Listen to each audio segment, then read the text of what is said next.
Hello all, welcome to daily current affairs classes. ఈరోజు మనం current అఫైర్స్లో భాగంగా ప్రాధాన్య రంగ రుణాలు, యాంటీ డంపింగ్ డ్యూటీ, ప్రపంచ వారసత్వ ప్రదేశాలు, women in space leadership program, అత్యంత పెద్ద టెలిస్కోప్, ఈ 6 టాపిక్ల గురించి కూడా మనం క్లియర్గా తెలుసుకుందాం. ఈరోజు కరెంట్ టాపిక్లో ఉన్న మొదటి అంశం ప్రయారిటీ సెక్టర్ లెండింగ్స్. తాజాగా ఆర్బీఐ ది ఇండియన్ ఎక్స్పీరియన్స్ అనే పేరుతో ఒక నివేదికను విడుదల చేయడం జరిగింది. సో ఎవరు విడుదల చేశారండి? ఆర్బీఐ. తన పేరు ఏమిటి అంటే ది ఇండియన్ ఎక్స్పీరియన్స్ అనే నివేదికను ఆర్బీఐ విడుదల చేయడం జరిగింది అనమాట. ఈ ప్రయారిటీ సెక్టర్ లెండింగ్ అనేవి 1972లో రూపొందించబడాయి. ఎప్పుడు రూపొందించబడ్డాయి అంటే 1972లో. సో దీని యొక్క మెయిన్ ఆబ్జెక్టివ్ ఏమిటి అంటే సమాజంలోని బలహీన వర్గాలు మరియు అభివృద్ధి చెందని ప్రాంతాల క్రెడిట్ యాక్సెస్ పొందేలా చూసుకోవడం అన్నమాట. దీని యొక్క మెయిన్ ఉద్దేశం ఏమిటి అంటే బలహీన వర్గాలకు మరియు అభివృద్ధి చెందని ప్రాంతాలకు క్రెడిట్ యాక్సెస్ పొందేలా చూసుకోవడం. సో ఈ పిఎస్ఎల్ యొక్క మెయిన్ లక్ష్యం ఏమిటి అంటే బ్యాంకులు తమ క్రెడిట్లో కొంత భాగాన్ని తప్పనిసరిగా పిఎస్ఎల్కి కేటాయించాలన్నమాట. సో బ్యాంకులు తమ యొక్క క్రెడిట్ని కొంత భాగాన్ని ఖచ్చితంగా పిఎస్ఎల్కు కేటాయించాలి. సో అన్ని బ్యాంకులు ఈక్వల్గా కేటాయించాలంటే అట్లా అవసరం లేదు. అందులో భాగంగా షెడ్యూల్ కమర్షియల్ బ్యాంక్, షెడ్యూల్ వాణిజ్య బ్యాంకులు మరియు ఫారెన్ బ్యాంక్స్, విదేశీ బ్యాంకులు తమ క్రెడిట్లో ఖచ్చితంగా 40% పిఎస్ఎల్కు కేటాయించాలి. ప్రాంతీయ గ్రామీణ బ్యాంకులు, చిన్న ఆర్థిక బ్యాంకులు 75% పిఎస్ఎల్కు కేటాయించాలి. సో ఇది ఇంపార్టెంట్ అండి. ప్రాంతీయ గ్రామీణ బ్యాంకులు పిఎస్ఎల్కు ఎంత కేటాయించాలంటే 75% కేటాయించాలి. అర్బన్ కోఆపరేటివ్ బ్యాంక్స్ అనేవి 2024-25 వరకు 65% కేటాయించాలి. కానీ 2025-26 ఆర్థిక సంవత్సరంలో దీన్ని 75%కి పెంచడం జరిగింది. సో ఇది కూడా ఇంపార్టెంట్ అండి. ఇంతవరకు అర్బన్ కోఆపరేటివ్ బ్యాంక్స్ కేవలం 65% మాత్రమే పిఎస్ఎల్ను కేటాయించడం జరిగింది.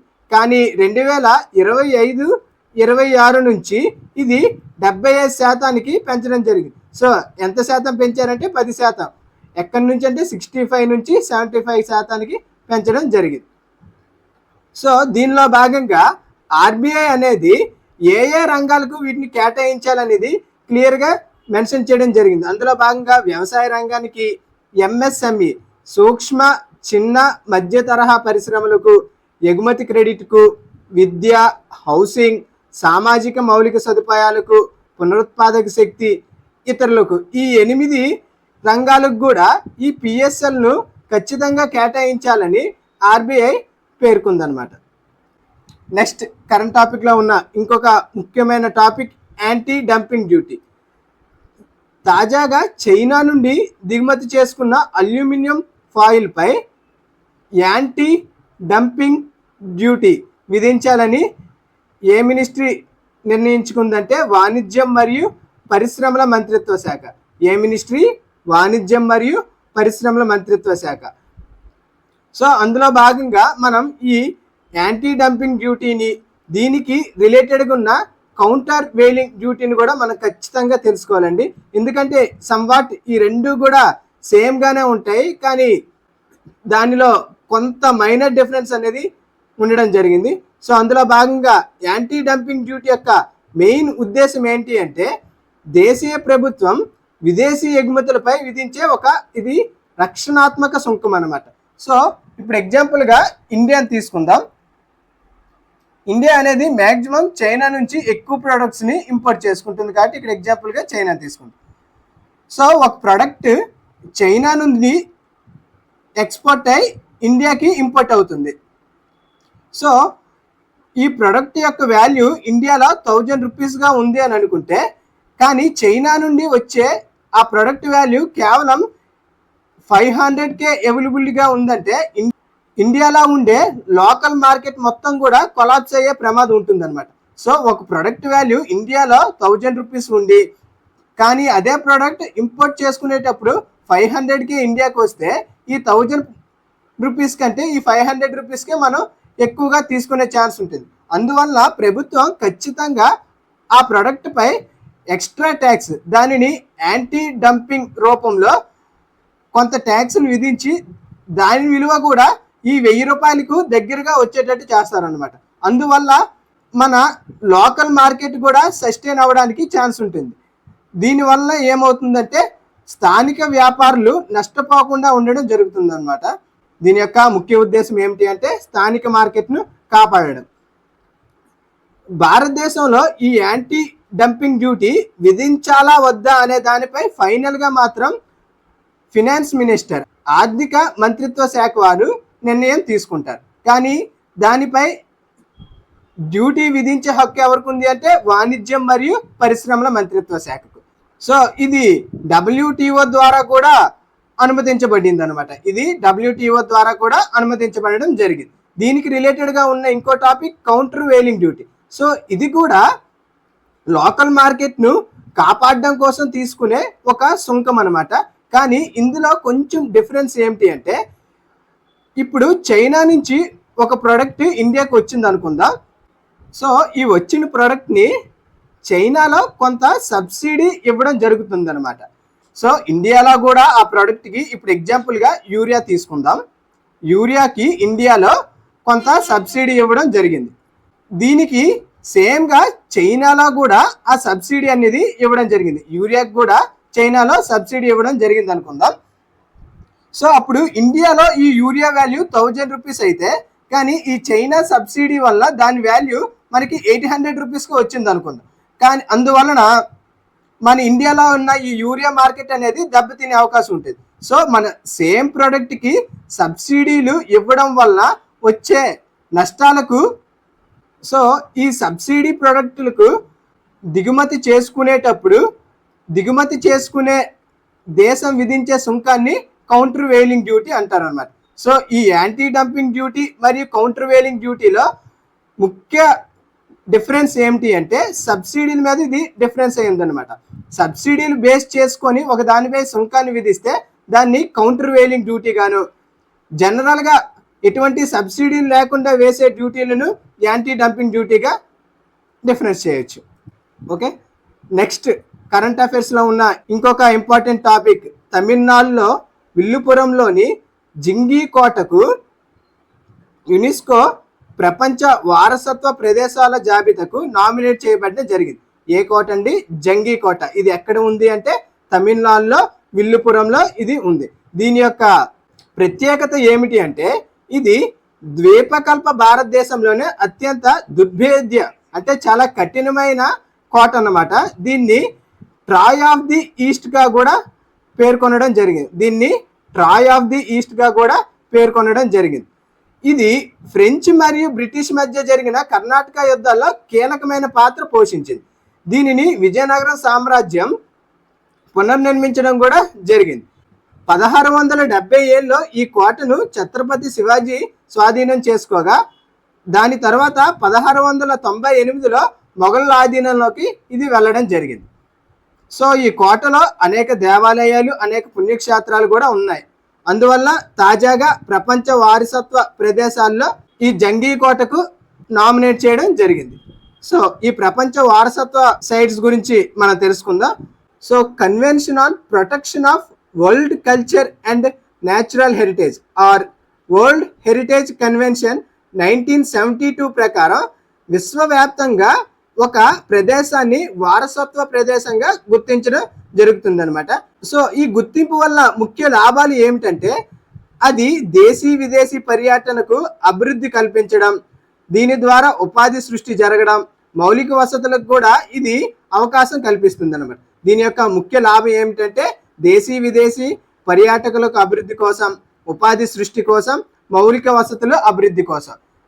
దీనిని ఇండియాలో ministry of environment, forest and climate change నేతృత్వంలో వైల్డ్ లైఫ్ వింగ్ సంరక్షిస్తుంది. సో ఇది ఇంపార్టెంట్ అండి. ఇండియాలో ఈ వరల్డ్ హెరిటేజ్ సైట్స్ను ఎవరు సంరక్షిస్తున్నారంటే ministry of environment, forest and climate change నేతృత్వంలో వరల్డ్ లైఫ్ వింగ్ దీన్ని సంరక్షించడం జరుగుతుంది. భారత్లో అంటే 2024 సెప్టెంబర్ వరకు మొత్తం 43 ప్రపంచ వారసత్వ ప్రదేశాలు కలవు. భారత్లో టోటల్గా ఎన్ని కలవు? 43 ప్రపంచ వారసత్వ ప్రదేశాలు కలవు. అందులో సాంస్కృతిక ప్రదేశాలు 35, సహజ ప్రదేశాలు 7, మిశ్రమ ప్రమాణాలతో కూడిన ప్రదేశాలు 1, అది కూడా కాంచనజంగా జాతీయ పార్క్. సో టోటల్గా ఎన్ని కలవు? భారతదేశంలో 43 కలవు. తాజాగా 43వ సైట్గా అహోం రాజవంశం యొక్క మౌంట్ బరియల్ను గుర్తించడం జరిగింది. 43వ సైట్ ఏంటి అంటే అహోం రాజవంశం యొక్క మౌంట్ బరియల్ సైట్.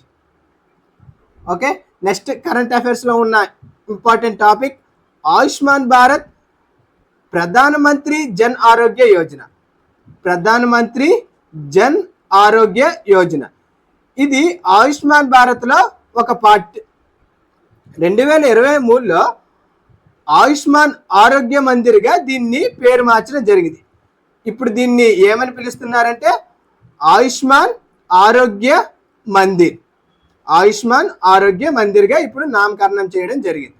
దీనిని ఎప్పుడు ప్రారంభించారంటే 2017లో జాతీయ ఆరోగ్య విధానం భాగంగా దీన్ని ప్రారంభించడం జరిగింది. దీన్ని ఎప్పుడు ప్రారంభించారంటే 2017లో ప్రారంభించడం జరిగింది. ఇది ప్రపంచంలోనే అతిపెద్ద ఆరోగ్య హామీ పథకం.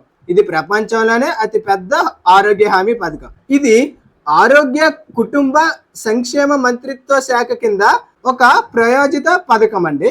ఇది ఏ మంత్రిత్వ శాఖ కింద ఉంది? ఆరోగ్య కుటుంబ సంక్షేమ మంత్రిత్వ శాఖ కింద.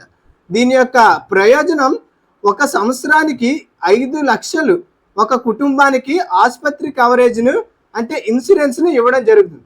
5 లక్షలు ఒక కుటుంబానికి ఒక సంవత్సరం గాను ఇవ్వడం జరుగుతుంది అనమాట. సో దీనిలో 3 రోజుల వరకు ప్రీ హాస్పిటలైజేషన్, 15 రోజులు పోస్ట్ హాస్పిటలైజేషన్ మరియు డయాగ్నోస్టిక్స్, మెడిసిన్ వంటి ఖర్చులు కూడా ఇది కవర్ చేస్తుంది. ఇందులో ప్రీ అండ్ పోస్ట్ హాస్పిటలైజేషన్ కూడా కవర్ చేయడం జరుగుతుంది. దీని యొక్క మెయిన్ లక్ష్యం దీనిని 12 కోట్ల కుటుంబాలకు చేర్చడం, అంటే సుమారుగా 55 కోట్ల మందికి చేర్చడం దీని యొక్క మెయిన్ ఉద్దేశం. తాజాగా కేంద్ర మంత్రివర్గం 70 మరియు అంతకంటే ఎక్కువ వయసు ఉన్న వృద్ధులకు కూడా దీన్ని విస్తరించడం జరిగిందనమాట. తాజాగా కేంద్ర మంత్రివర్గం దీన్ని ఎంతకు పెంచిందంటే 70 సంవత్సరాలు దాటిన వారికి కూడా దీన్ని కవరేజ్ అనేది రీచ్ చేయడం జరిగింది. సో ఇప్పటి వరకు కూడా 35.4 కోట్ల ఆయుష్మాన్ కార్డులను జారీ చేయబడడం జరిగింది. ఎన్ని కోట్లు అండి? 35.4 కోట్లు. దీని టార్గెట్ ఎంత అంటే 55 కోట్ల వరకు. ఈ పథకం 33 రాష్ట్రాలు మరియు కేంద్రపాలిత ప్రాంతాల్లో అమలు ఉంది. అంటే దేశం మొత్తం కూడా మ్యాక్సిమం ఇది అమల్లో ఉంది. దీని యొక్క విస్తృత కవరేజ్ ఎంతవరకు ఉందంటే 17,000 ప్రభుత్వ ఆసుపత్రులకు, 13,000 ప్రైవేట్ ఆసుపత్రులకు, అంటే దేశం మొత్తంగా 30,000కు పైగా ఆసుపత్రులను ఇది కనెక్ట్ చేయడం జరిగింది. Okay, next current topic British Council సహకారంతో department of science and technology DST వాళ్ళు తాజాగా ఉమెన్ ఇన్ స్పేస్ లీడర్షిప్ ప్రోగ్రామ్ను ప్రారంభించడం జరిగింది. ఈ ఉమెన్ ఇన్ స్పేస్ లీడర్షిప్ ప్రోగ్రామ్ను ఎవరు ప్రారంభించారంటే department of science and technology సహకారంతో బ్రిటిష్ కౌన్సిల్ వారు ప్రారంభించడం జరిగింది. సో దీనికి రిలేటెడ్గా మన ఇండియాలో మహిళల్లో సైన్స్కు ప్రోత్సహించడానికి భారత ప్రభుత్వం తీసుకున్న కొన్ని కార్యక్రమాలను చూద్దాం. అందులో భాగంగా సైన్స్, టెక్నాలజీ, ఇంజనీరింగ్ మరియు గణితం, science, technology, engineering and maths ఈ రంగాల్లో మహిళకు విద్య మరియు శిక్షణను అందించడం ఈ పథకం యొక్క మెయిన్ ఉద్దేశం అండి. Next women in science and engineering. Women in science and engineering wise career. ఇది SNT అంటే సైన్స్ అండ్ టెక్నాలజీ రంగంలో మహిళలను భాగస్వామిగా చేయడం దీని యొక్క లక్ష్యం. ఇందులో భాగంగా విజ్ఞాన్ జ్యోతి 9 నుంచి 12వ తరగతిలో ప్రతిభ కనబర్చిన బాలికల కోసం DST ద్వారా ప్రారంభించిన కార్యక్రమం ఏమిటి అంటే Vigyan Jyoti. Next GATI transforming institution for gender advancement.